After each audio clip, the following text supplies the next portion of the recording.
The life-changing magic of tidying up. The Japanese art of decluttering and organizing. 3. Tidying by category works like magic. Tidying order. Follow the correct order of categories.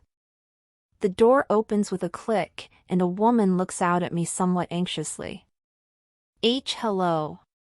My clients almost always seem a bit tense the first time I visit their home. As they have already met me several times, this tenseness stems not from shyness but more from the need to brace themselves for a major challenge. Do you think it's really possible to clean up my house? There's no place to even put your feet in here. I don't see how I can really tidy completely in such a short time. You said that none of your clients have ever suffered rebound. But what if I'm the first? Their nervous excitement is almost palpable, but I know without a doubt that every one of them will do fine. Even those who are lazy or messy by nature, even people who have descended from generations of slobs or who are excessively busy, can learn to clean properly if they use the KonMari method. Let me share a secret. Putting your house in order is fun. The process of assessing how you feel about the things you own, identifying those that have fulfilled their purpose, expressing your gratitude, and bidding them farewell, is really about examining your inner self, a rite of passage to a new life. The yardstick by which you judge is your intuitive sense of attraction, and therefore there's no need for complex theories or numerical data. All you need to do is follow the right order. So arm yourself with plenty of garbage bags and prepare to have fun. Start with clothes, then move on to books, papers, komono, miscellany, and finally things with sentimental value.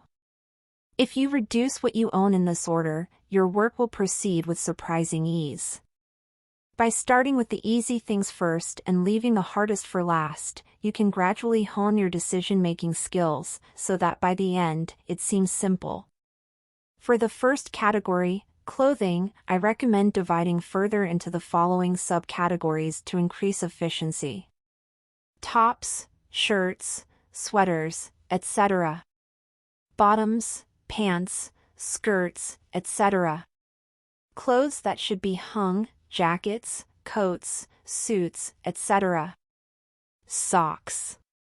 Underwear. Bags, handbags, messenger bags, etc. Accessories, scarves, belts, hats, etc. Clothes for specific events, swimsuits, kimonos, uniforms, etc. Shoes.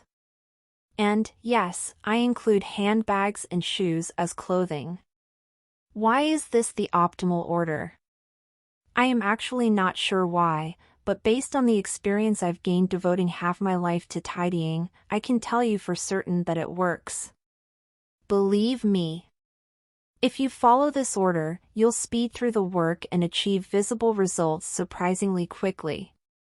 Moreover, because you will keep only the things you truly love, your energy and joy will increase. You may be physically tired, but it feels so good to get rid of unnecessary items that you will find it hard to stop. The important point, however, is deciding what to keep. What things will bring you joy if you keep them as part of your life? Pick them as if you were identifying items you loved from a showcase in your favorite store.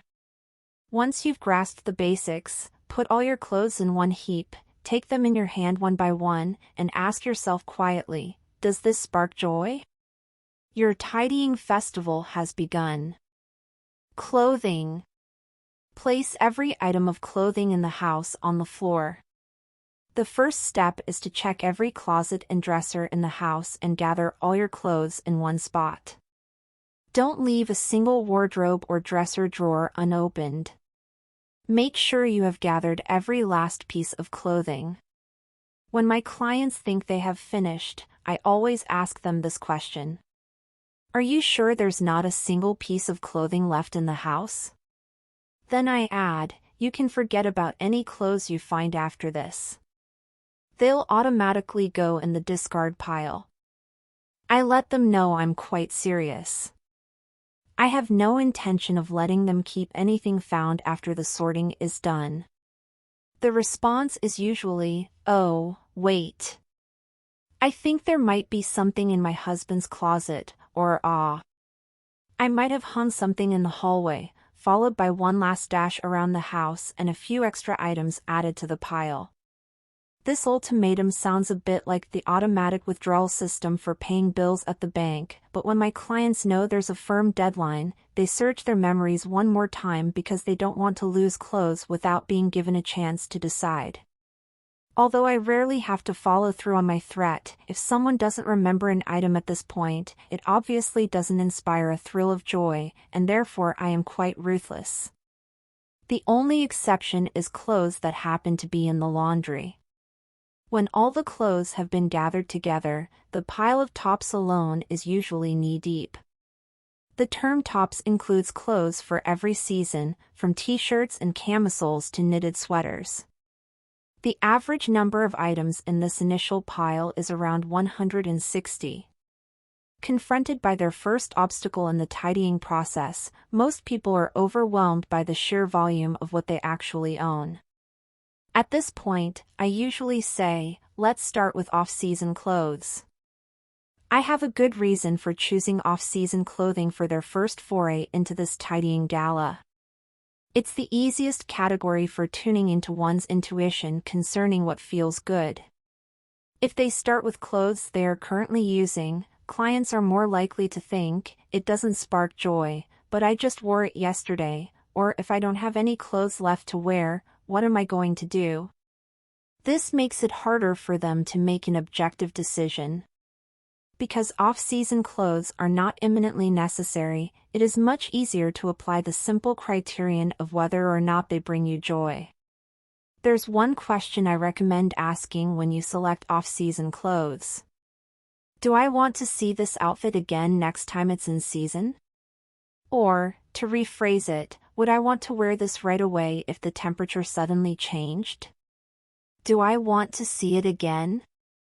Well, not necessarily. If that's how you feel, throw it in the discard or donate pile. And if you got a lot of wear out of it last season, don't forget to express your appreciation. You might fear that you'll have no clothes left if you use the standard. But don't worry. It may seem as if you have discarded an awful lot, but as long as you are choosing clothes that give you pleasure, you'll be left with the amount you need.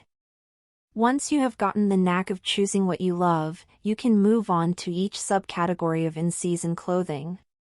The most important points to remember are these: make sure you gather every piece of clothing in the house and be sure to handle each one. Loungewear. Downgrading to loungewear is taboo. It seems a waste to get rid of something that is still perfectly usable, especially if you bought it yourself. In cases like this, my clients often ask me if they can keep clothes they know they'll never wear outside and use them as loungewear. If I said yes, the pile of loungewear would grow ever larger without any decrease in the overall volume of clothes. Having said that, I admit that I myself once did the same thing with clothes I knew I'd never wear to go out. Pilled cardigans, outdated blouses, dresses that didn't suit me or that I just never wore. It wasn't long before I had developed the habit of demoting clothes like these to loungewear rather than discarding them. Yet 9 out of 10 times I never wore them. I soon discovered that many of my clients also had collections of dormant loungewear. When asked why they don't wear them, their answers are very revealing. "I can't relax in them, it seems a waste to wear this inside when it was really for going out, I don't like it," and so on. In other words, these cast-offs are not really loungewear at all. Calling them that merely delays parting with clothes that don't spark any joy. There are stores dedicated solely to loungewear products, and the design, material, and cut are all aimed at relaxation. Obviously, it is a completely different genre from what we wear outside. Cotton t-shirts are probably the only type of regular clothing that could be reused in this category. To me, It doesn't seem right to keep clothes we don't enjoy for relaxing around the house. This time at home is still a precious part of living. Its value should not change just because nobody sees us. So, starting today, break the habit of downgrading clothes that don't thrill you to loungewear. The real waste is not discarding clothes you don't like but wearing them even though you are striving to create the ideal space for your ideal lifestyle. Precisely because no one is there to see you, it makes far more sense to reinforce a positive self-image by wearing clothes you love. The same goes for pajamas. If you are a woman, try wearing something elegant as nightwear. The worst thing you can do is to wear a sloppy sweatsuit. I occasionally meet people who dress like this all the time, whether waking or sleeping. If sweatpants are your everyday attire, you'll end up looking like you belong in them, which is not very attractive. What you wear in the house does impact your self-image.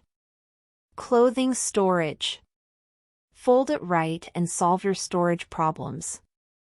After the selection process, my clients are usually left with only a third to a quarter of the clothes they started out with.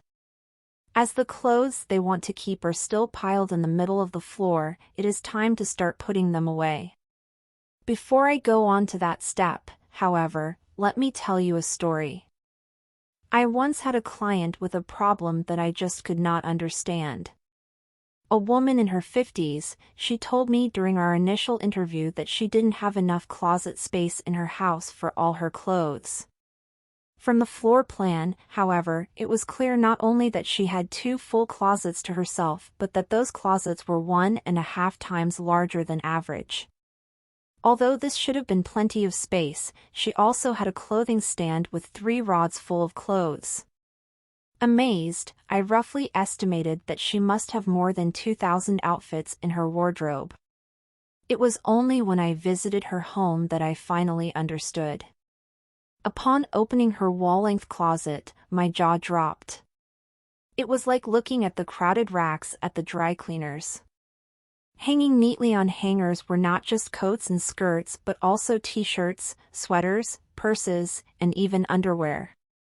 My client immediately launched into a detailed explanation of her hanger collection. This type is made especially for knits so that they don't slip off. And these are handmade. I bought them in Germany. After a 5-minute lecture, she beamed at me and said, "Clothes don't get wrinkled if you hang them up. And they last longer, too, right?" Upon further questioning, I discovered that she did not fold any of her clothes at all. There are 2 storage methods for clothes. One is to put them on hangers and hang from a rod, and the other is to fold them and put them away in drawers. I can understand why people might be attracted to hanging their clothes. It seems like far less work.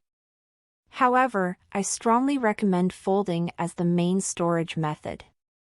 But it's a pain to fold clothes and put them away in the drawer. It's much easier to pop them on a hanger and stick them in the closet. If that's what you're thinking, then you haven't discovered the true impact of folding. Hanging just can't compete with folding for saving space. Although it depends somewhat on the thickness of the clothes in question, you can fit from 20 to 40 pieces of folded clothing in the same amount of space required to hang 10. The client described above had only slightly more clothes than average. If she had folded them, she would have had no problem fitting them into her storage space. By neatly folding your clothes, you can solve almost every problem related to storage. But that is not the only effect of folding. The real benefit is that you must handle each piece of clothing. As you run your hands over the cloth, you pour your energy into it. The Japanese word for healing is rite, which literally means to apply hands.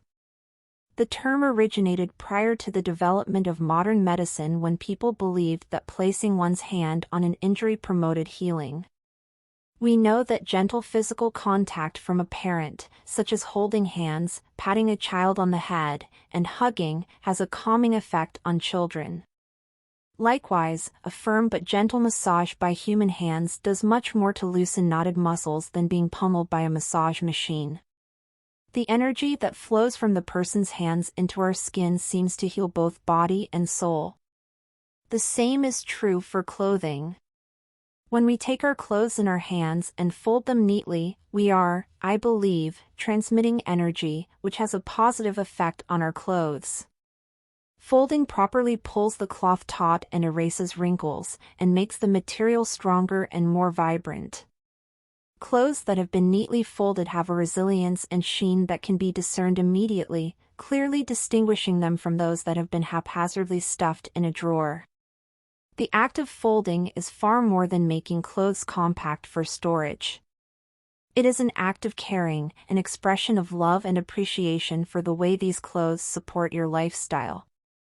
Therefore, when we fold, we should put our heart into it, thanking our clothes for protecting our bodies. In addition, folding clothes after they have been washed and dried is an opportunity to really notice them in all their detail. For example, we might spot places where the cloth has frayed or see that a certain piece of clothing is becoming worn out. Folding is really a form of dialogue with our wardrobe. Japanese traditional clothing, komono and yukata, were always folded into rectangles to fit perfectly into drawers designed to their uniform dimensions. I don't think there is any other culture in the world where storage units and clothing were matched so precisely. Japanese people quickly grasp the pleasure that comes from folding clothes, almost as if they are genetically programmed for this task. How to fold. The best way to fold for perfect appearance.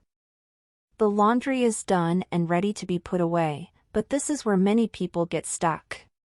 Folding seems like extra work, especially as the clothes will be worn again soon anyway. Many people can't be bothered and soon they have a heap of clothes on the floor. They fall into the daily routine of picking something out of the pile to wear while the mound continues to grow, eventually spreading from one corner to take over the rest of the room. If this describes you, don't worry. None of my clients have ever known how to fold clothes properly when they began taking my lessons. In fact, quite a few of them declared that it was their policy never to fold their clothes. I have opened closets so full that the clothes look like they have been hardened in a jelly mold, and I have witnessed drawers filled with clothes rolled and twisted like noodles. You would think my clients had never seen the first letter of the word fold. But once they finish my course, all of them, without exception, have told me, folding is fun. One of my clients, a young woman in her 20s, hated folding so much that her mother used to come and do it for her. Through the course, however, she came to love it and even taught her mother how to fold properly. Once you have mastered this technique, you will actually enjoy doing it every day and will find it a handy skill for the rest of your life. In fact, to go through life without knowing how to fold is a huge loss. The first step is to visualize what the inside of your drawer will look like when you finish. The goal should be to organize the contents so that you can see where every item is at a glance, just as you can see the spines of the books on your bookshelves. The key is to store things standing up rather than laid flat. Some people mimic store displays, folding each piece of clothing into a large square and then arranging them one on top of the other in layers. This is great for temporary sales displays in stores, but not what we should be aiming for at home, where our relationship with these clothes is long-term. To store clothes standing, they must be made compact, which means more folds. Some people believe that more folds means more wrinkles, but this is not the case. It is not the number of folds but rather the amount of pressure applied that causes wrinkling.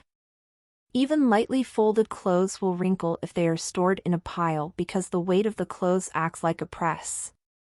Think of the difference between folding one sheet of paper as opposed to 100 sheets in one go. It is much harder to get a sharp crease when folding a whole stack of paper at one time. Once you have an image of what the inside of your drawers will look like, you can begin folding. The goal is to fold each piece of clothing into a simple, smooth rectangle. First, fold each lengthwise side of the garment toward the center, such as the left hand, then right hand, sides of a shirt, and tuck the sleeves in to make a long rectangular shape. It doesn't matter how you fold the sleeves. Next, pick up one short end of the rectangle and fold it toward the other short end.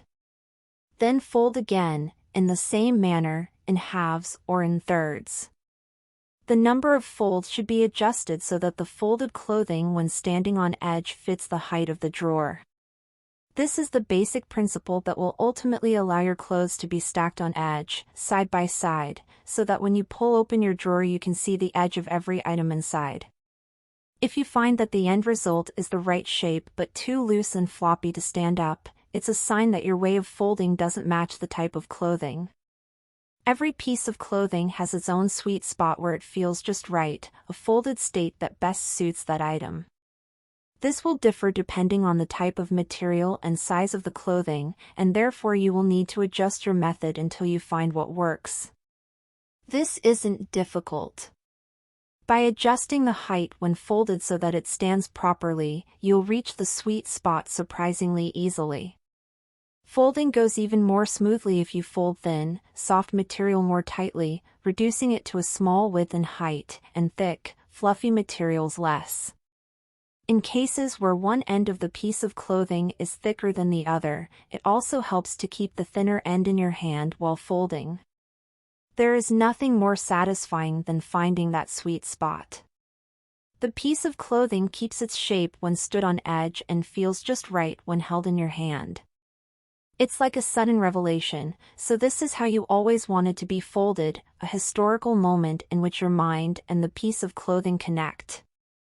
I love the way my clients' faces light up at that moment. Arranging clothes. The secret to energizing your closet.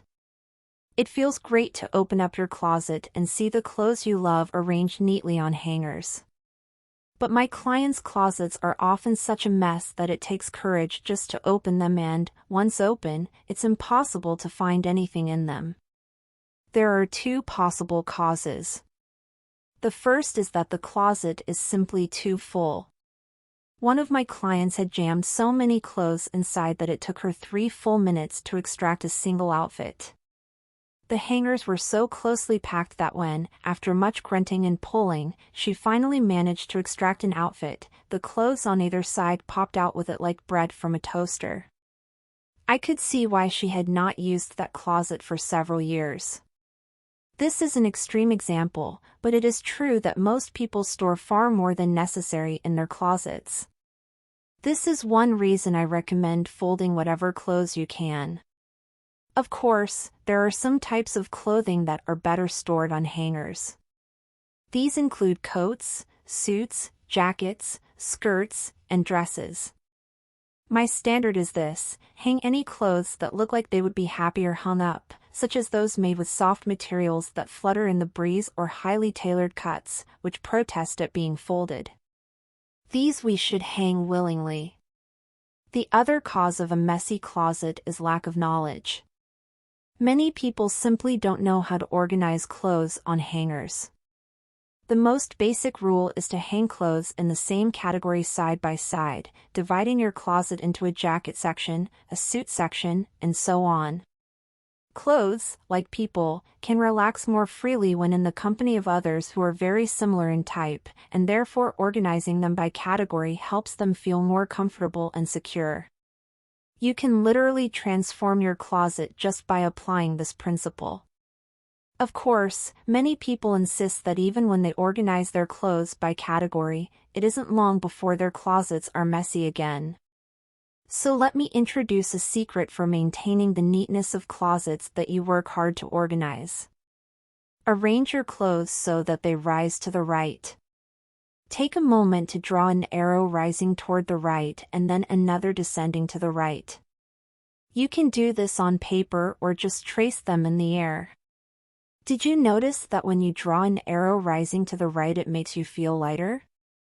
Lines that slope up to the right make people feel comfortable. By using this principle when you organize your closet, you can make the contents look far more exciting. To do so, hang heavy items on the left side of the closet and light items on the right. Heavy items include those with length, those made from heavier material, and those that are dark in color.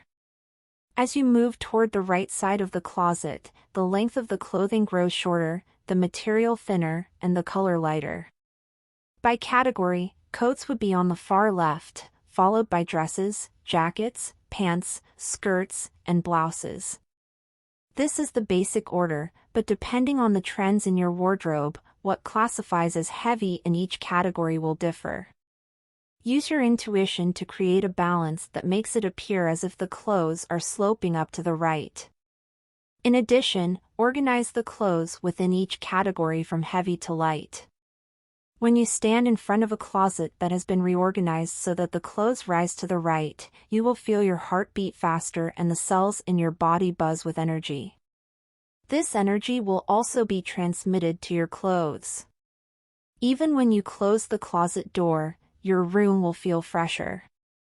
Once you have experienced this, you'll never lose the habit of organizing by category. Some may question whether paying attention to such details can possibly cause such a change, but why waste your time doubting if incorporating this exciting magic into all your storage spaces could keep your room tidy? It will only take you 10 minutes to rearrange your closet by category, so trust me and give it a try.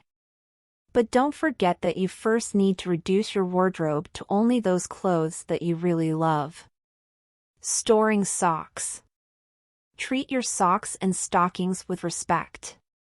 Have you ever had the experience where you thought what you were doing was a good thing but later learned that it had hurt someone? At the time, you were totally unconcerned, oblivious to the other person's feelings. This is somewhat similar to the way many of us treat our socks. I visited the home of a client in her 50s.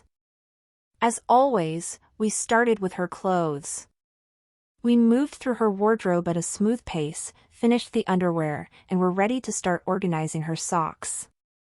But when she pulled open her sock drawer, I could not suppress a gasp. It was full of potato-like lumps that rolled about. She had folded back the tops to form balls and tied her stockings tightly in the middle. I was speechless.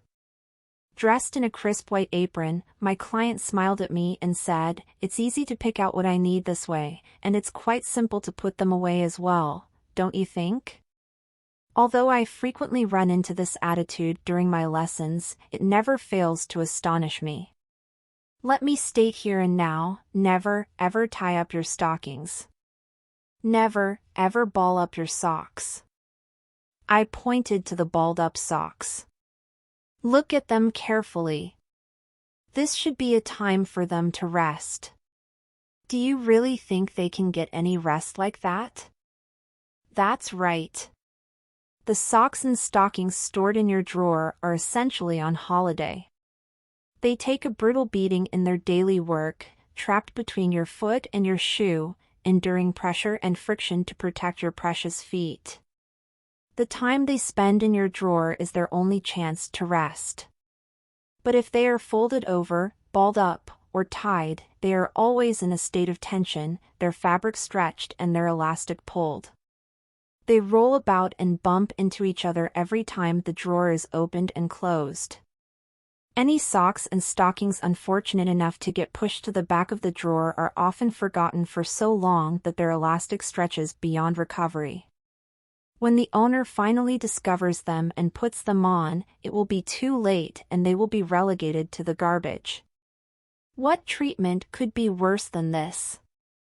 Let's begin with how to fold your stockings.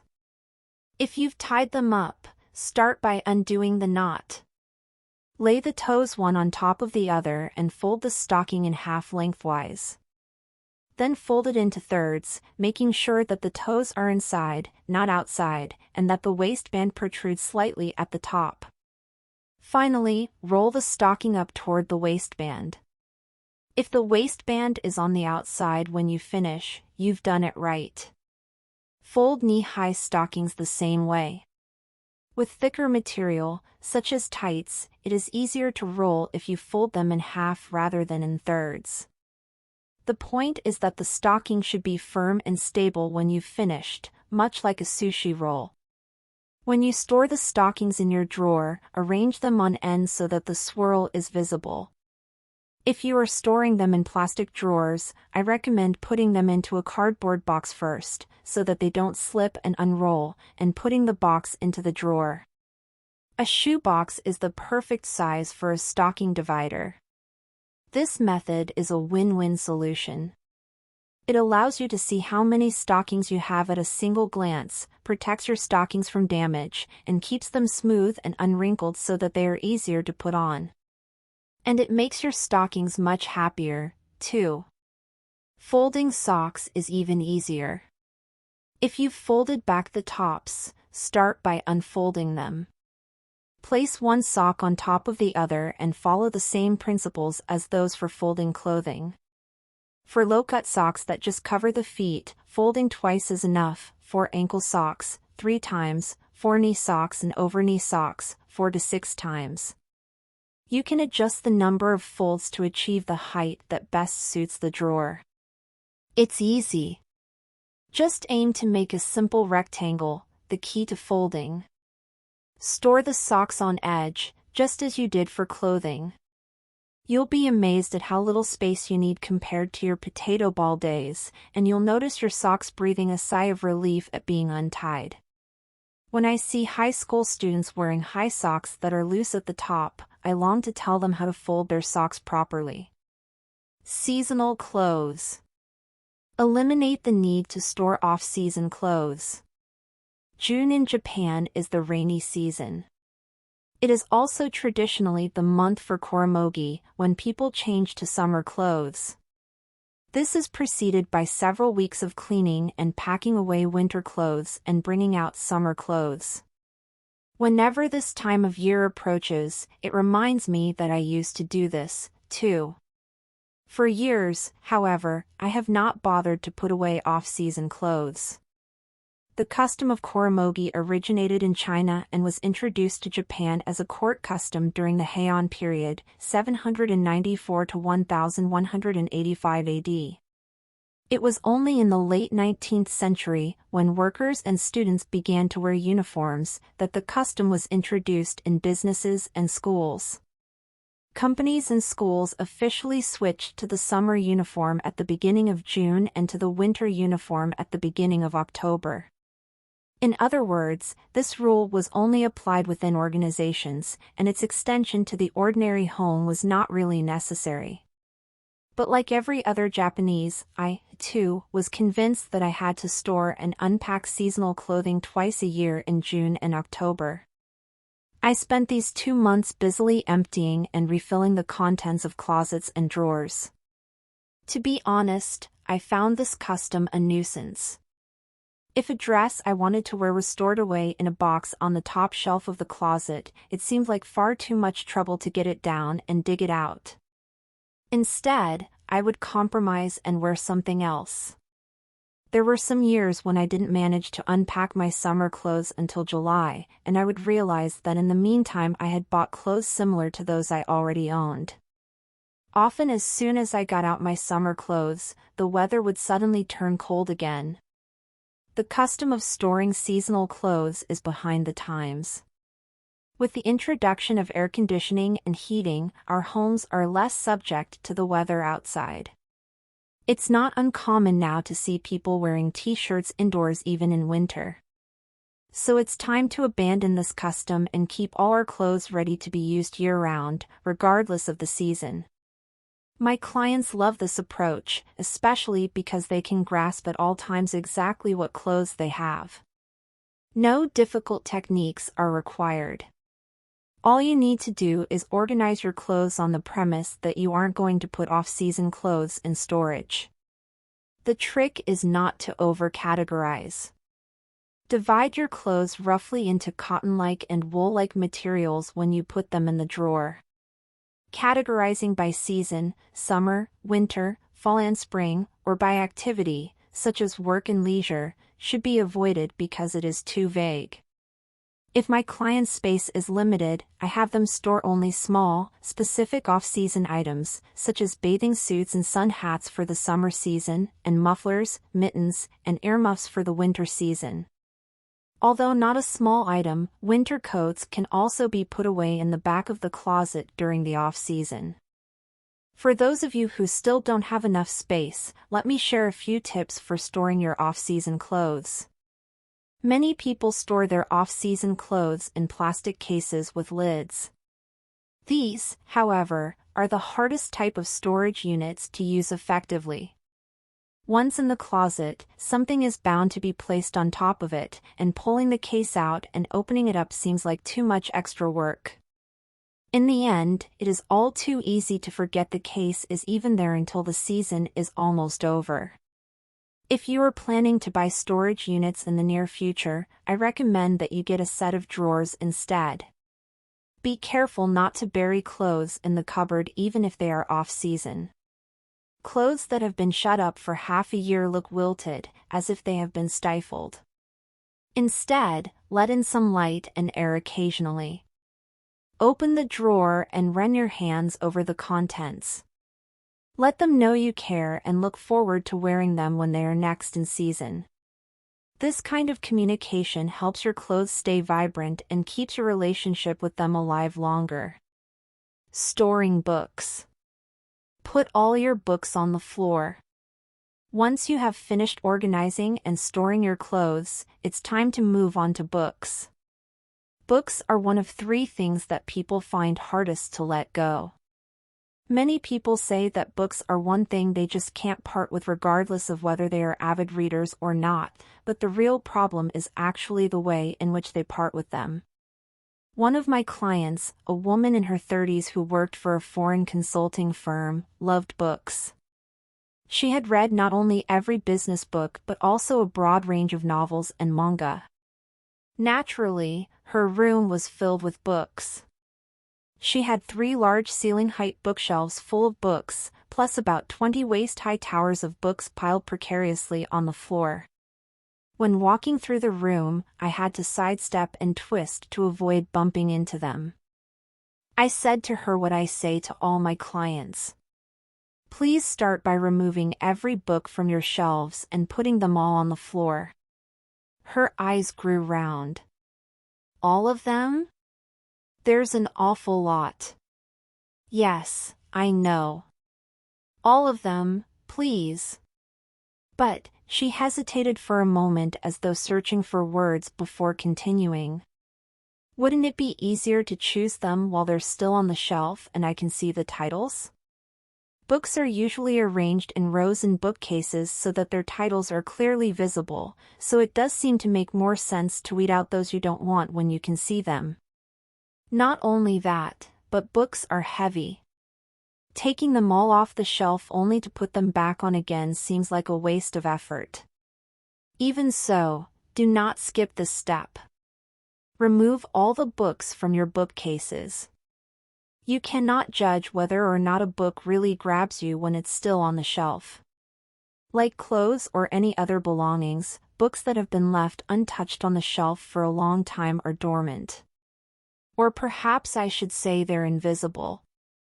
Although in plain sight, they remain unseen, just like a praying mantis still in the grass, merging with its surroundings. Have you ever experienced that jolt of surprise when you suddenly notice it there? If you ask yourself, does this spark joy when you are just looking at the things on your shelves or in your drawers, the question won't mean much to you. To truly decide whether you want to keep something or to dispose of it, you must take your things out of hibernation. Even the piles of books already on the floor will be easier to assess if you move them to a different part of the floor or rest-tack them.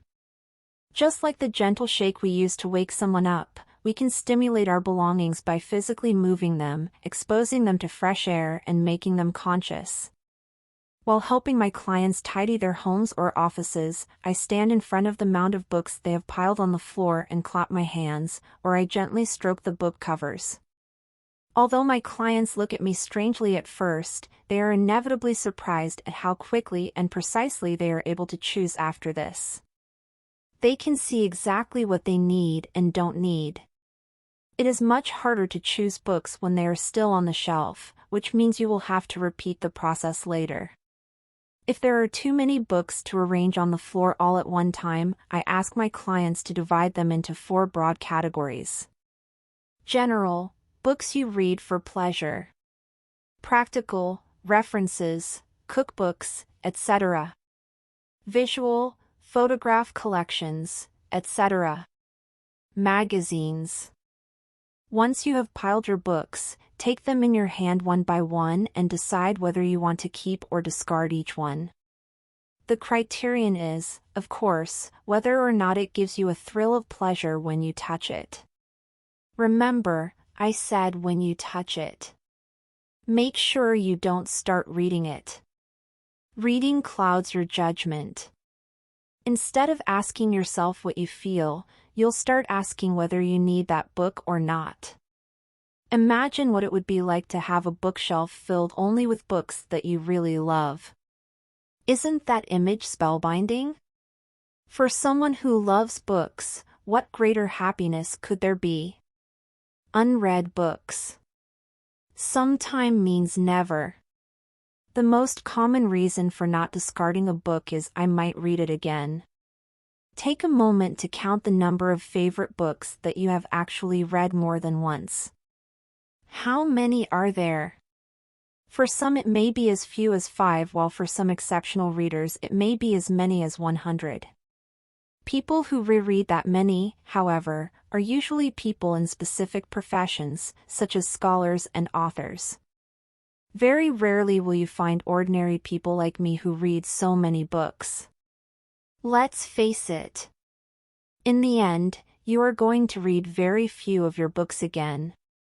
As with clothing, we need to stop and think about what purpose these books serve.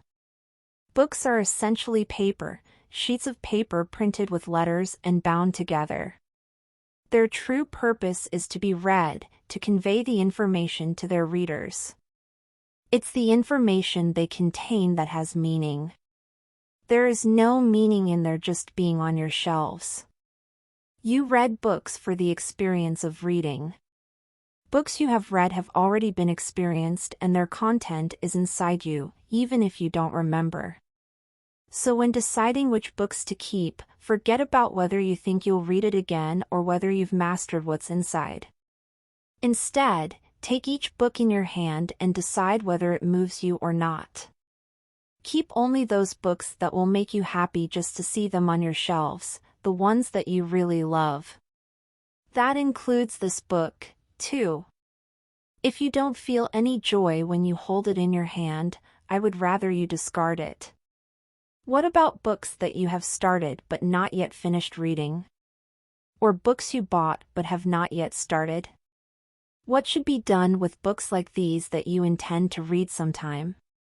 The internet has made it easy to purchase books, but as a consequence, it seems to me that people have far more unread books than they once did, ranging from 3 to more than 40. It is not uncommon for people to purchase a book and then buy another one not long after, before they have read the first one. Unread books accumulate. The problem with books that we intend to read sometime is that they are far harder to part with than ones we have already read. I remember one incident where I was giving a lesson to a CEO on how to clean his office. His bookshelves were filled with difficult-sounding titles that you might expect a company president to read, such as classics by authors like Drucker and Carnegie, as well as the latest bestsellers. It was like walking into a bookstore. When I saw his collection, I had a sinking feeling. Sure enough, when he began sorting them, he put one book after another on his to-keep pile, announcing that they were still unread. By the time he finished, he still had 50 volumes and had barely made a dent in the original collection. When I asked why he kept them, he gave the classic answer from my list of most probable answers, because I might want to read it sometime. I'm afraid that from personal experience I can tell you right now, sometime never comes. If you missed your chance to read a particular book, even if it was recommended to you or is one you have been intending to read for ages, this is your chance to let it go. You may have wanted to read it when you bought it, but if you haven't read it by now, the book's purpose was to teach you that you didn't need it. There's no need to finish reading books that you only got halfway through. Their purpose was to be read halfway. So get rid of all those unread books. It will be far better for you to read the book that really grabs you right now than one that you left to gather dust for years. People with large book collections are almost always diligent learners. This is why it's not unusual to see many references and study guides in my clients' bookcases. Those most commonly left unread in Japan are English textbooks, practical English conversation handbooks for travelers, and useful business English phrase books. Handbooks and guides for acquiring qualifications are often incredibly diverse, ranging from bookkeeping, real estate, and computer qualifications to aromatherapy and color coordinating. Sometimes I am amazed at the type of qualifications my clients are interested in. Many of my clients also keep their old textbooks all the way back to junior high and notebooks for practicing writing skills. So if, like many of my clients, you have any books that fall into this category, I urge you to stop insisting that you will use them someday.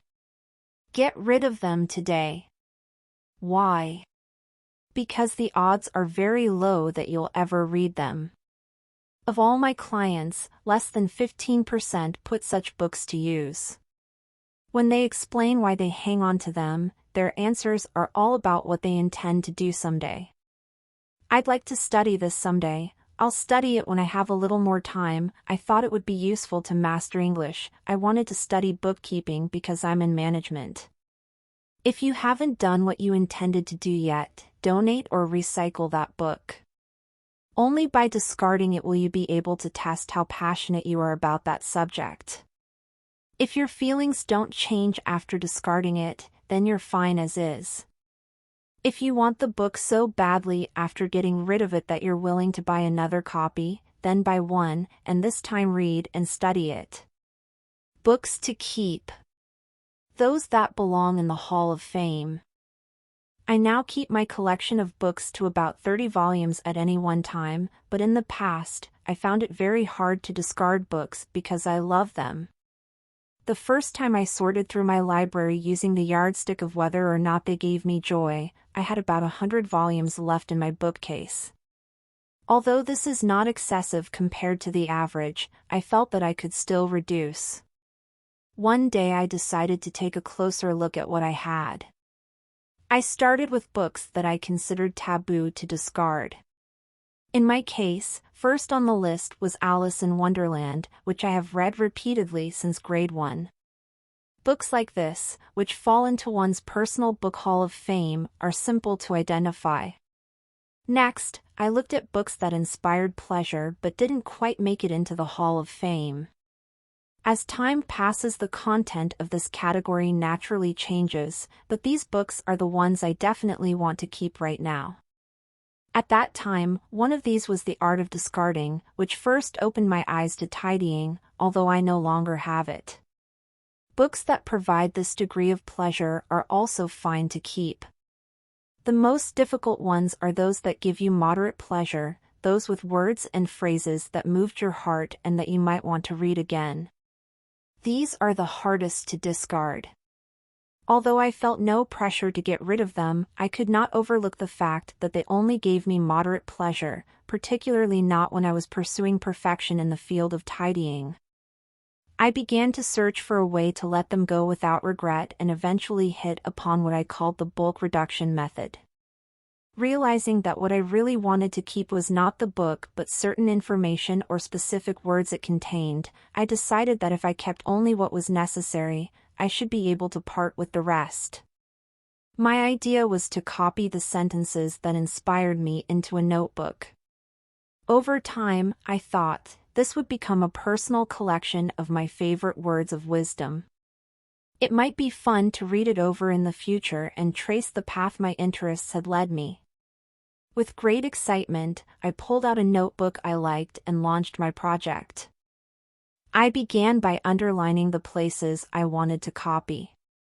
Then I wrote the title in my notebook and began transcribing. Once I started, however, I realized that this process was far too much work. It takes time to transcribe, and if I was going to be able to read those words in the future, my handwriting had to be neat. To copy 10 quotations from a single book would take at least half an hour, and that was a low estimate.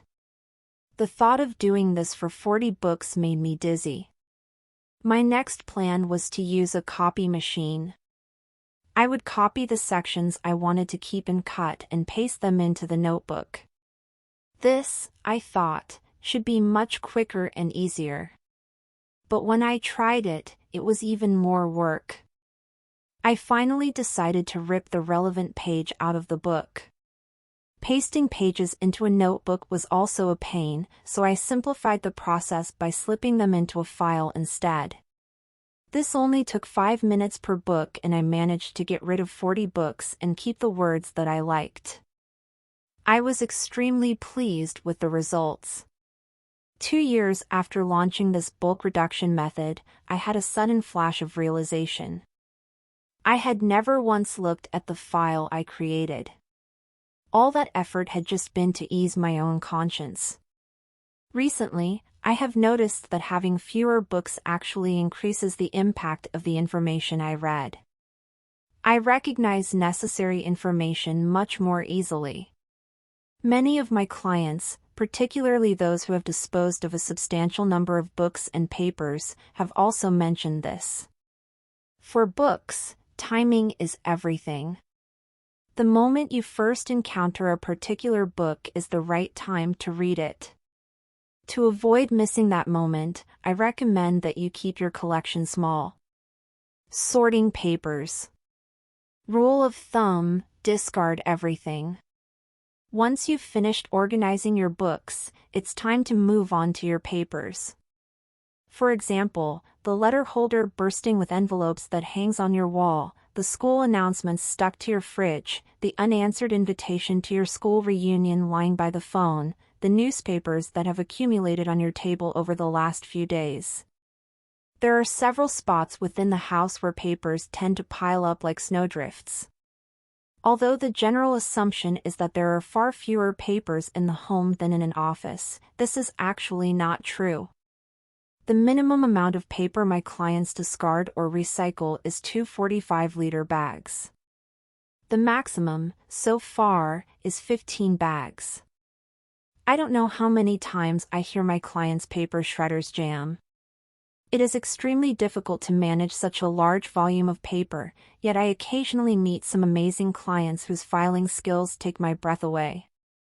When I ask, "How are you managing your papers?" their explanations are extremely thorough. Papers related to the children go in this file. That file there is my recipe file. Magazine clippings go in here, and manuals for my electric appliances go in this box. They have categorized their papers in such fine detail that my mind sometimes wanders off in the middle of their discourse. I confess, I hate filing papers. I never use multiple files or write labels.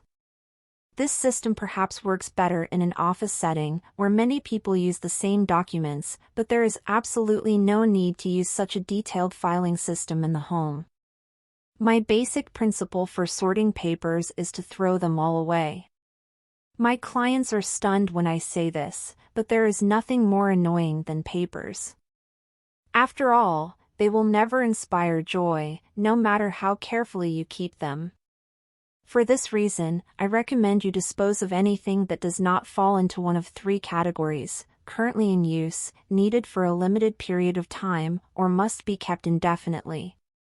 The term papers, by the way, does not include papers with sentimental value like old love letters or diaries.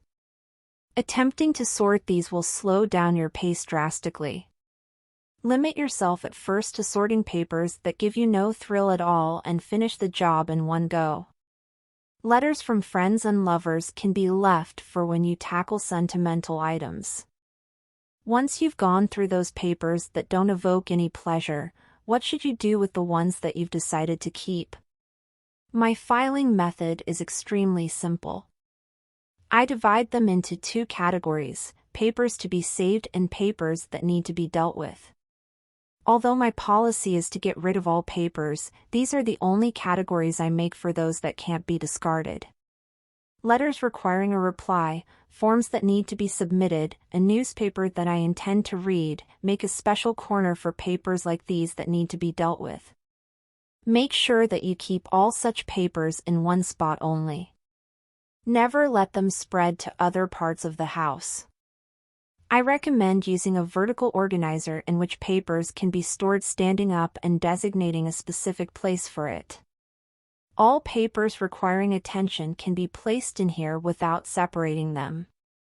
As for papers that must be saved, these I subdivide according to the frequency of use. Again, the way I divide them is not complicated.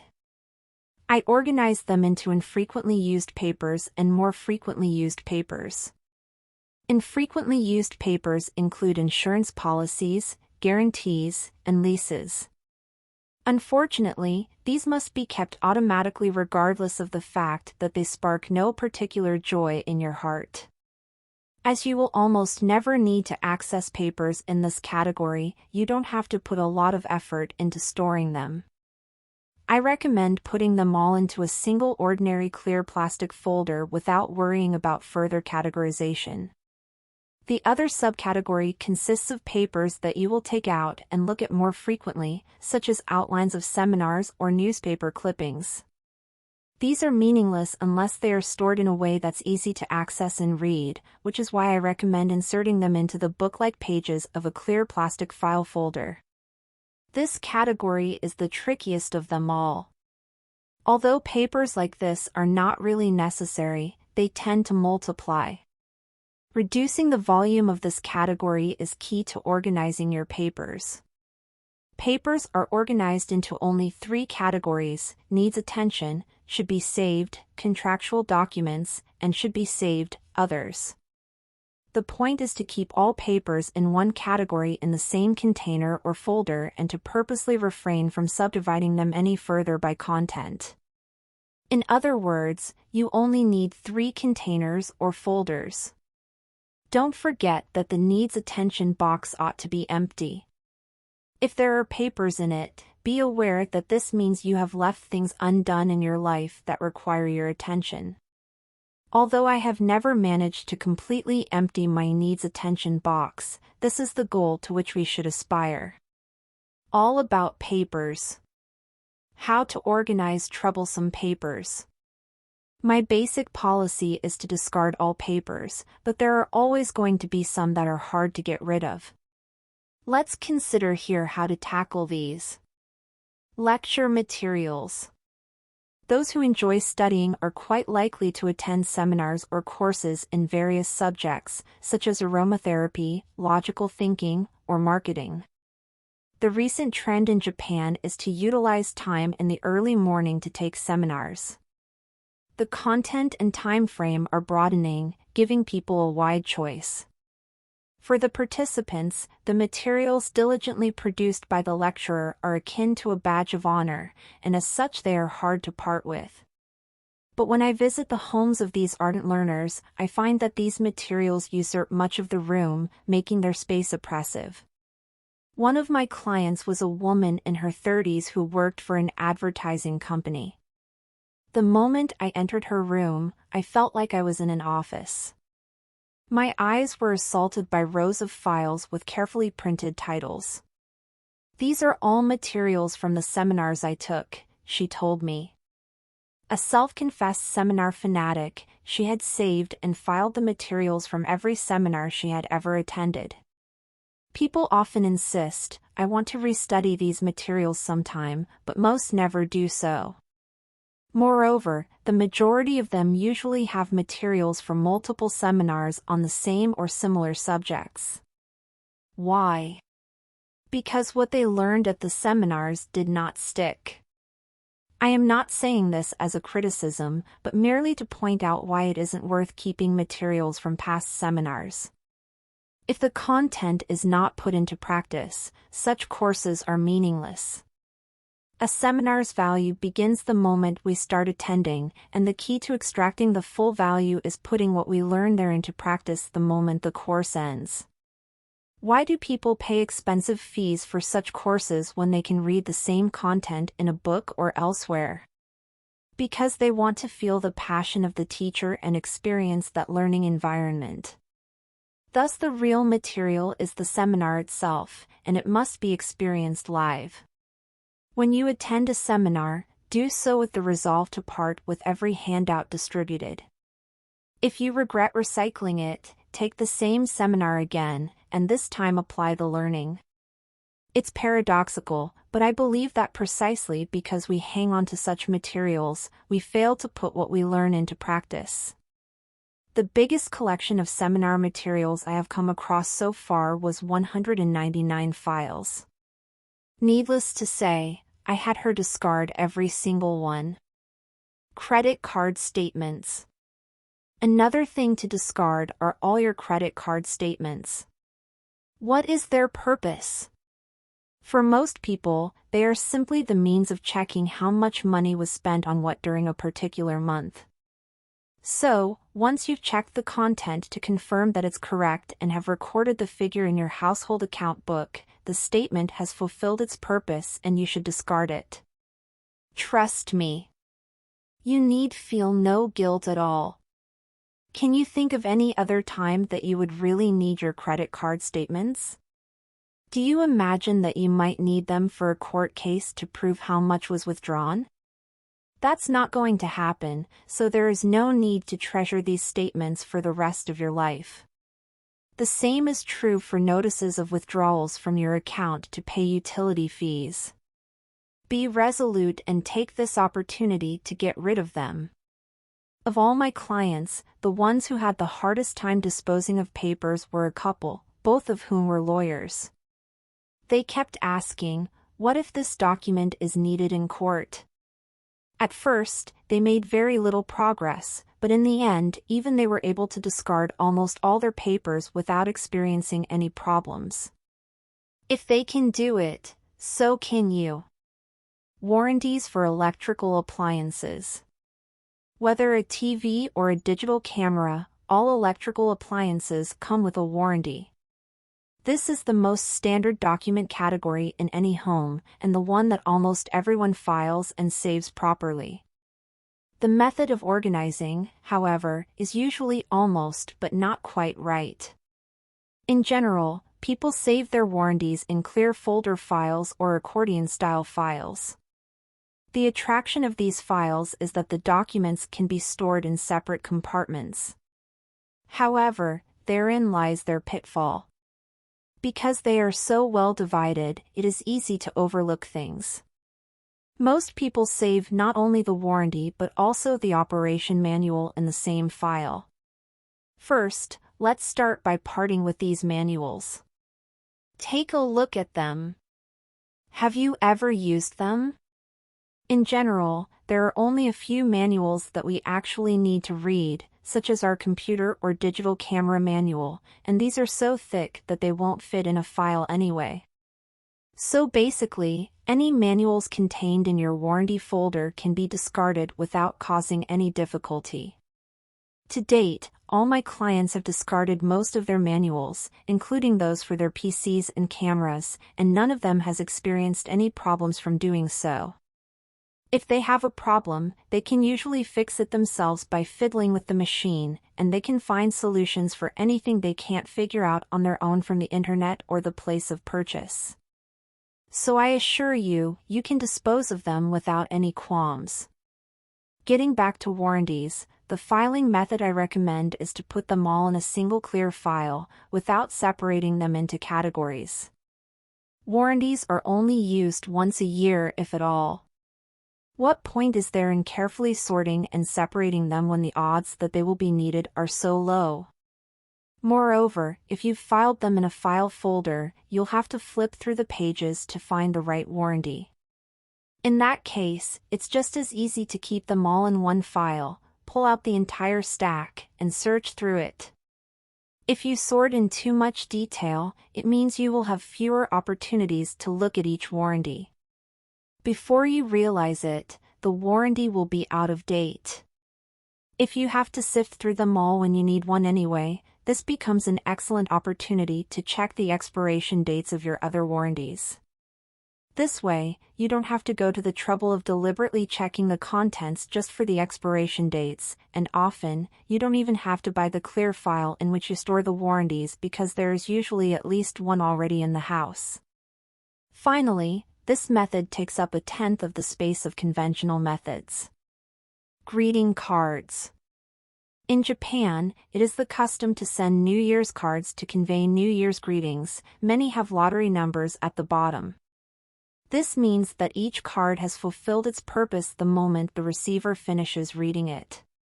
Once you've checked to see whether the numbers on your cards have won anything in the lottery, you can part with the cards with gratitude for conveying to you the consideration of the sender.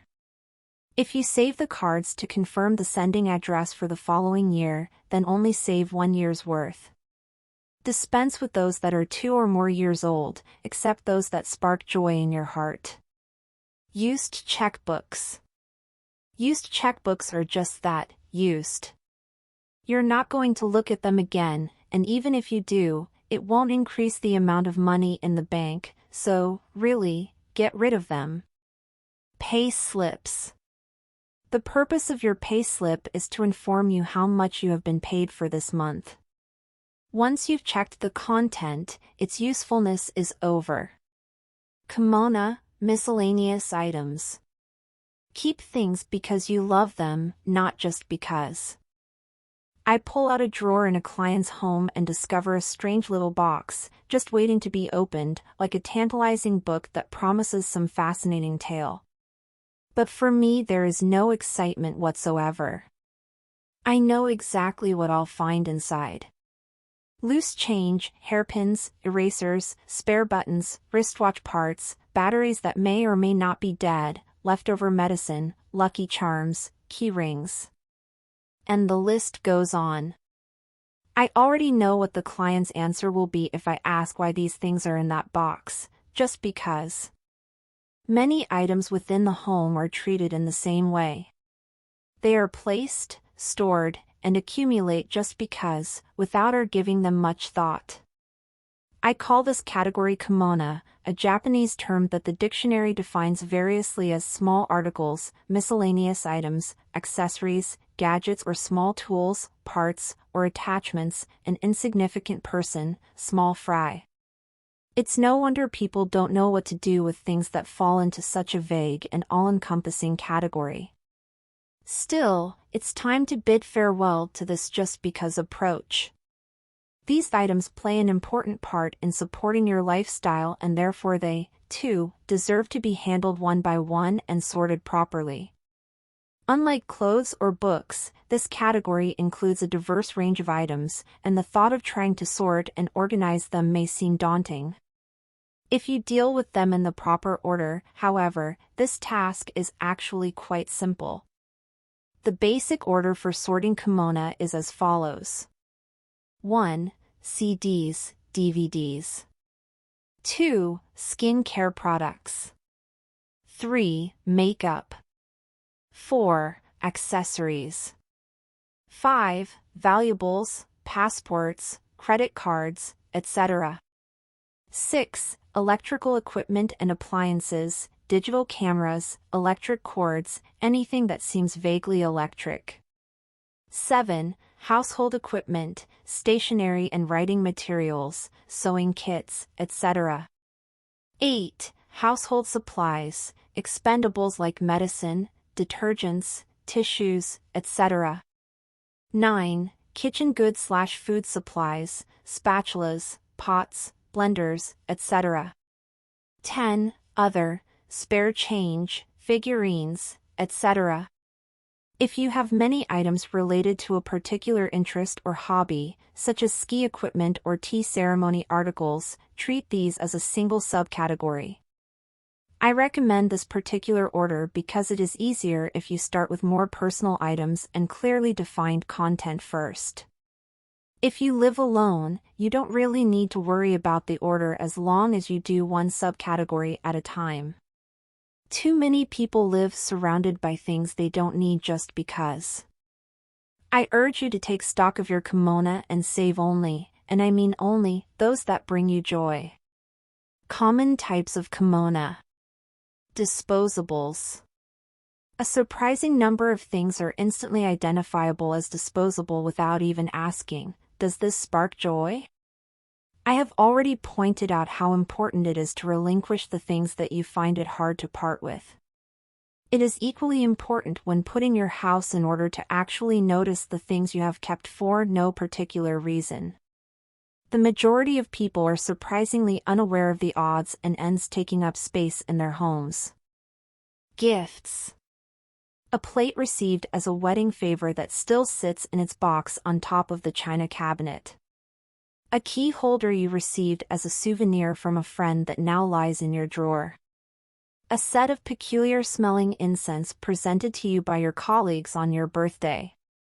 What do these items all have in common? They were gifts. Someone important to you used precious time to pick them out and buy them for you. They are an expression of love and consideration. You can't just throw them away, right? But let's consider this more carefully. Most of these gifts remain unopened or have been used only once. Admit it. They simply don't suit your taste.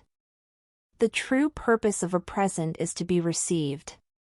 Presents are not things but a means for conveying someone's feelings. When viewed from this perspective, you don't need to feel guilty for parting with a gift. Just thank it for the joy it gave you when you first received it. Of course, it would be ideal if you could use it with joy. But surely the person who gave it to you doesn't want you to use it out of a sense of obligation, or to put it away without using it, only to feel guilty every time you see it. When you discard or donate it, you do so for the sake of the giver, too. Cosmetic samples saved for trips. Do you have a collection of cosmetic samples that have been hanging around for a year or more unused? Many people keep these to use on trips, but then never seem to take them when they travel. I contacted various manufacturers to inquire about the shelf life of these products. The answers were varied. Some only last a few weeks, while others are good for a year. When the quantity is very small, such as for samples, the quality deteriorates faster. To use possibly outdated cosmetics, especially when you are supposed to be enjoying your travels, seems rather foolhardy. Electronics packages. Boxes are surprisingly bulky. Discard or recycle the box your cell phone comes in as soon as you unpack it. You don't need the manual or the CD that comes with it either. You'll figure out the applications you need through using it. All of my clients have discarded these things, yet none of them has ever been inconvenienced by their absence. If you do have a problem, you can always get help from the internet or the clerk at the shop where you bought it. It is far quicker to ask a pro for the answer than to struggle to find one in the manual by yourself. Some people save the boxes for electrical appliances because they think they can get more money for the appliances if they ever sell them. This, however, is a waste. If you consider the rent or mortgage you pay, turning your space into a storage shed for empty boxes costs you more than what you could earn selling an appliance in a box. You don't need to keep them for moving either. You can worry about finding suitable boxes when the time comes. It's a shame to let a boring box take up room in your house just because you might need it someday. Unidentified cords. If you see a cord and wonder what on earth it's for, chances are you'll never use it again. Mysterious cords will always remain just that, a mystery. Are you worried you might need it if something breaks? Don't be. I have seen countless homes with duplicates of the same type of cord, but a tangle of cords just makes it harder to find the right one. In the end, it is quicker to buy a new one. Keep only those cords that you can clearly identify and get rid of the rest. Your collection most likely contains quite a few that belong to defunct machines you have long since discarded. Broken appliances. I often come across broken TVs and radios in my clients' homes. Obviously, there is no need to keep these. If you, too, have broken appliances, see this as an opportunity to contact your local recycler and get rid of them. Bedding for the guest who never comes. Quilts, pillows, blankets, sheets, spare sets of bedding take up a lot of room. This is another common item that gets discarded during my lessons, and again, my clients rarely miss it. Although it's worth having spare bedding if you have regular guests, it's unnecessary to keep extra sets if you only have overnight visitors at most once or twice a year. Bedding stored indefinitely in the closet often smells so mildewed you wouldn't want to let your guests use it anyway. Take a whiff and see for yourself. Spare buttons. You will never use spare buttons. In most cases, when a button falls off, it's a sign that the particular shirt or blouse has been well worn and loved and has now reached the end of its life. For coats and jackets that you want to keep for a long time, I recommend sewing spare buttons to the lining when you first buy them. For other clothes, if you lose a button and really want to replace it, you can always get what you need at a large handicrafts shop. From my work in the field, I have come to the conclusion that when a button falls off, people often don't bother to sew another one on even when they have kept the spares. Instead, they either keep wearing the outfit without a button or leave it lying around somewhere in their wardrobe. If you're not going to use spare buttons anyway, it shouldn't matter that you get rid of them. Products from the latest health craze. Slimming belts, glass bottles for making kefir, a special blender for making tofu, a weight loss machine that mimics the movement of horseback riding. It seems a waste to get rid of expensive items like these that you bought by mail order but never fully used. Believe me, I can relate. But you can let them go. The exhilaration you felt when you bought them is what counts. Express your appreciation for their contribution to your life by telling them, "Thank you for the boost you gave me when I bought you," or "Thank you for helping me get a little more fit." Then discard them with the conviction that you are healthier for having bought them. Free novelty goods. A cell phone screen cleaner that came with a soda bottle, a ball pen engraved with your school's name, a paper fan you got at an event, a set of plastic cups won at a fair, glasses bearing a beer company's logo, Post-its stamped with a pharmaceutical company's name, a folder with just 5 sheets of blotting paper, a promotional calendar, still in its tube, a pocket calendar, and used even 6 months into the year. None of these are going to bring you any pleasure. Discard or recycle them without any qualms. Small change. Make into my wallet your motto. Do you have loose change lying around, a penny or two in the bottom of your purse, a dime in the back of a drawer, a quarter on the table?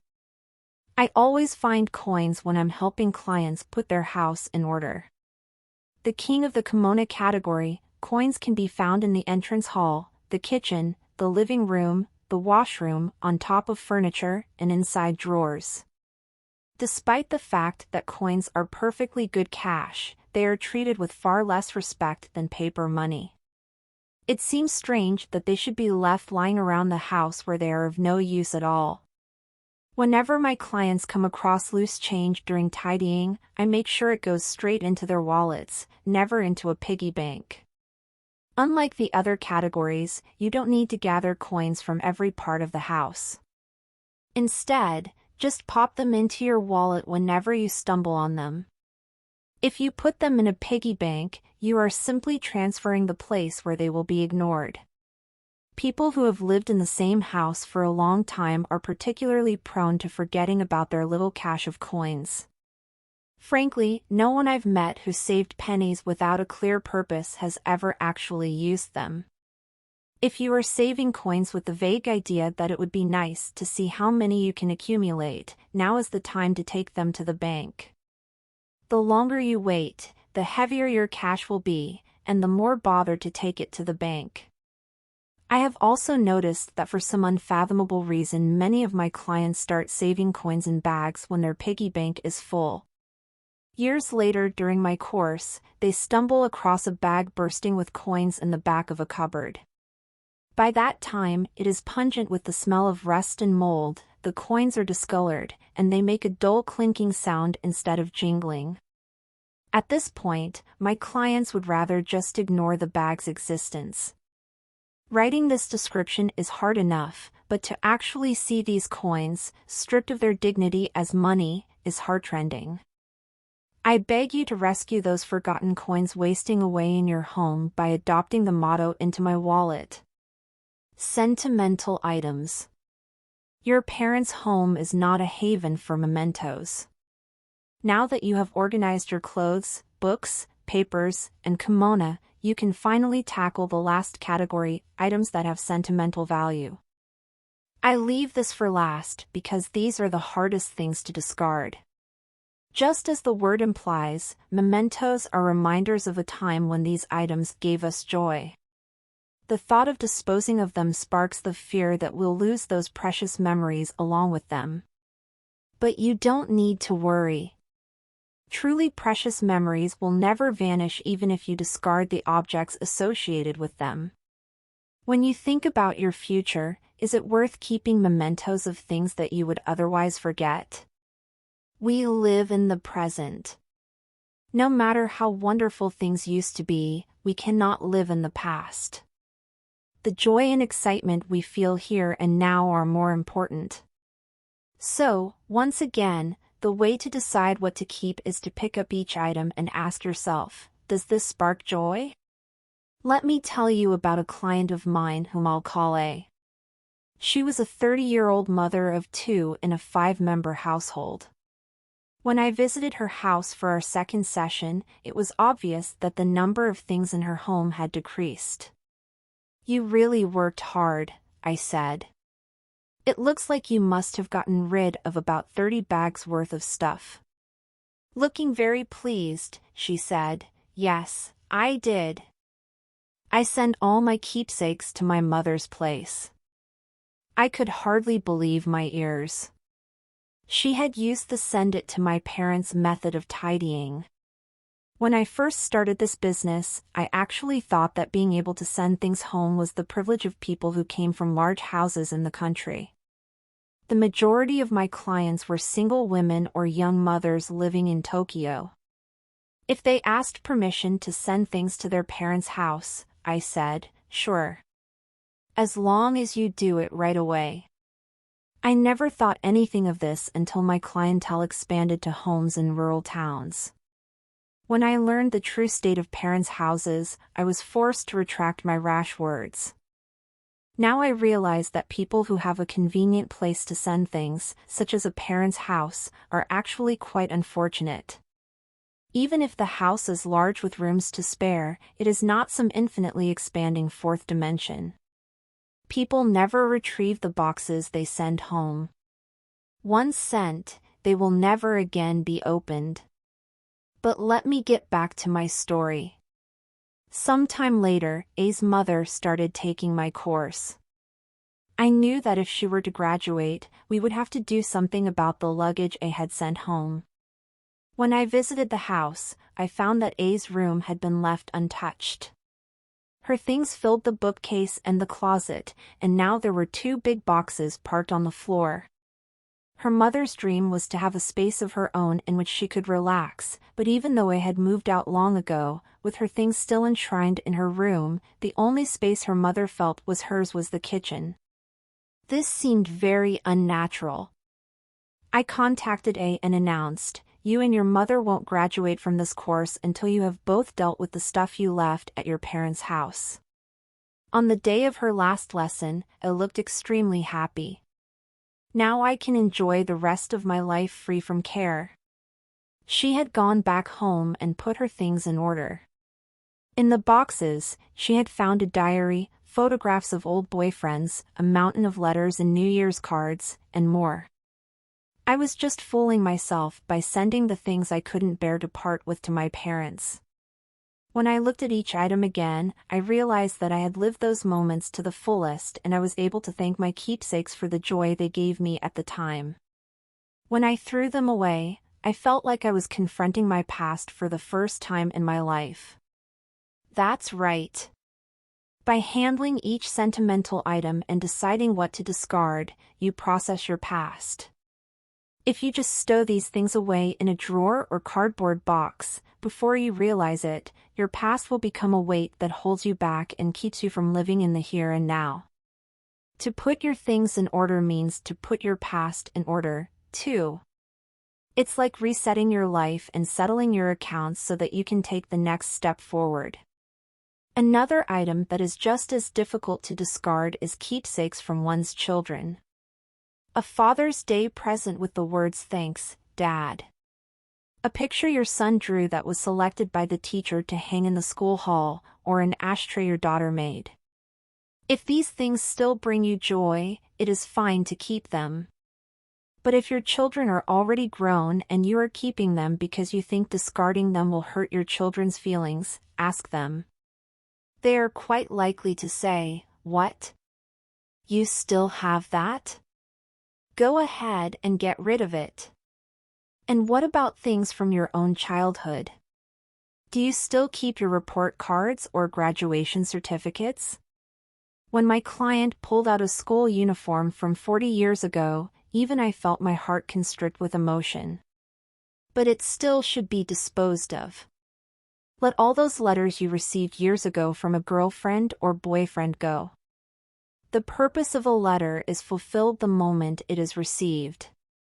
By now, the person who wrote it has long forgotten what he or she wrote and even the letter's very existence.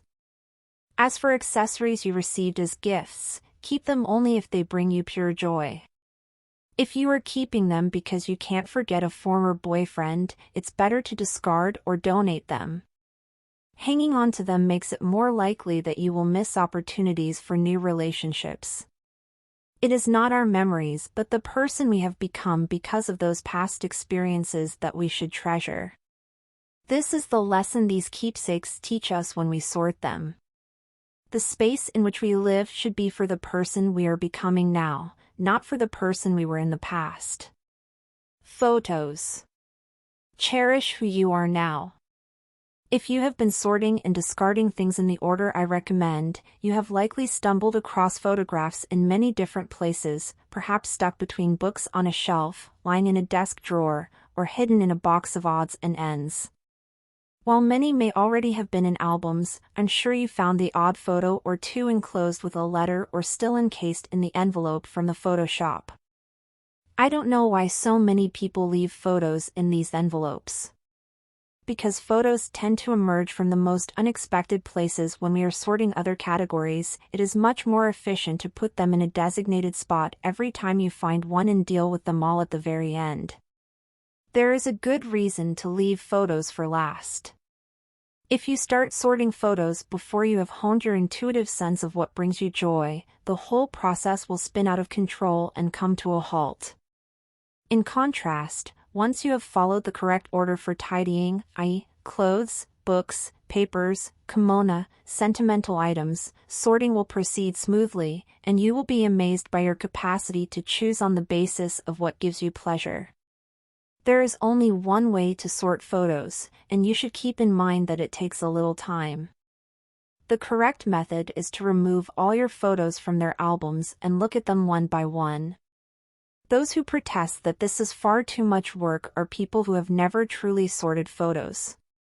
Photographs exist only to show a specific event or time.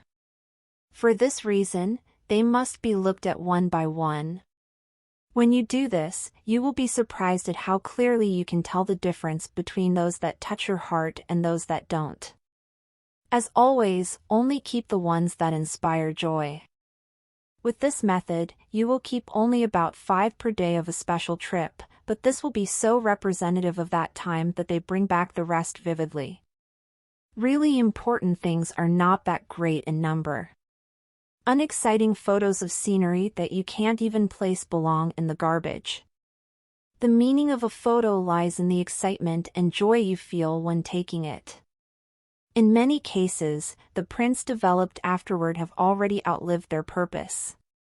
Sometimes people keep a mass of photos in a big box with the intention of enjoying them someday in their old age. I can tell you now that someday never comes. I can't count how many boxes of unsorted photographs I have seen that were left by someone who has passed away. A typical conversation with my clients goes something like this. What's in that box? Photos. Then you can leave them to sort at the end. Oh, but they aren't mine. They belonged to my grandfather. Every time I have this conversation, it makes me sad. I can't help thinking that the lives of the deceased would have been that much richer if the space occupied by that box had been free when the person was alive. Besides, we shouldn't still be sorting photos when we reach old age. If you, too, are leaving this task for when you grow old, don't wait. Do it now. You will enjoy the photos far more when you are old if they are already in an album than if you have to move and sort through a heavy box full of them. Astounding stockpiles I have seen. There are two surprises I frequently encounter when helping clients put their houses in order: highly unusual items and sheer numbers. I come across the first every time. It might be a music machine used by a singer or the latest cooking utensils owned by someone who loves to cook. Every day provides exciting encounters with the unknown. This is only natural, as my clients' interests and professions are extremely diverse. The real shock is when I discover a massive stockpile of a simple item that you would find in any home. As we work, I always jot down the rough volume of different items my clients own and particularly keep an eye on my stockpile ranking for different items because new records are constantly being made. Once, for example, I discovered a huge stock of toothbrushes in a client's home. The record up to that point had been 35. Even that collection seemed large. Perhaps you have a few more than you need, I remarked, and we enjoyed a little laugh together. But the new record far surpassed the old.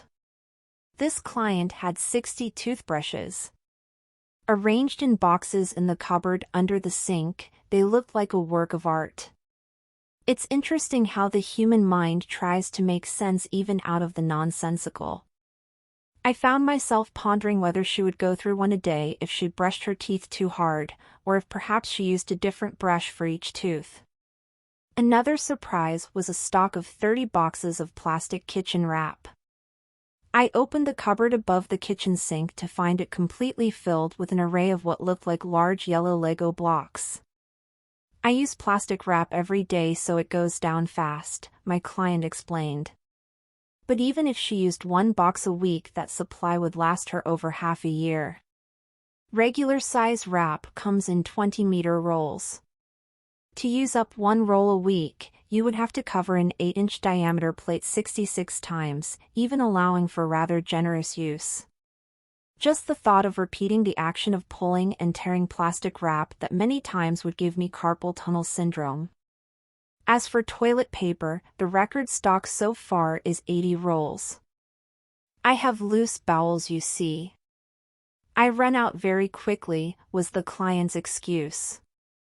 But even if she used one roll a day, she had at least a 3-month supply.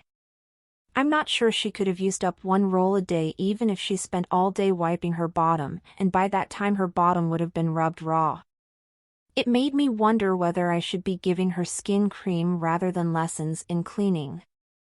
The ultimate record, however, was a stockpile of 20,000 cotton swabs, a cache of 100 boxes with 200 swabs each. If my client used one swab a day, it would take her 55 years to use up her supply.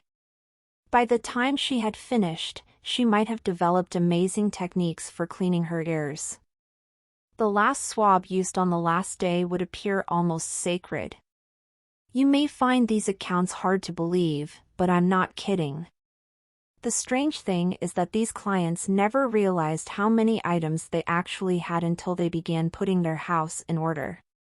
And even though they owned a huge stockpile, they always felt as if they didn't have enough and were anxious about running out. For people who stockpile, I don't think there is any amount that would make them feel secure. The more they have, the more they worry about running out and the more anxious they become. Even though they still have 2 left, they will go out and buy 5 more. Unlike a shop, if you run out of something at home, it's not a big deal. It may cause you temporary stress, but it does no irreparable damage. But how should we handle these stockpiles? Although the best solution would appear to be to use all the items up, in many cases they are past their expiration date and must be thrown out. I highly recommend that you get rid of excess stock all at once. Give it away to friends who need it, recycle it, or take it to a donation shop. You may think this is a waste of money, but reducing your stock and relieving yourself of the burden of excess is the quickest and most effective way to put your things in order. Once you've experienced the freedom of a life without surplus stock, you won't want to give it up and will naturally stop stockpiling.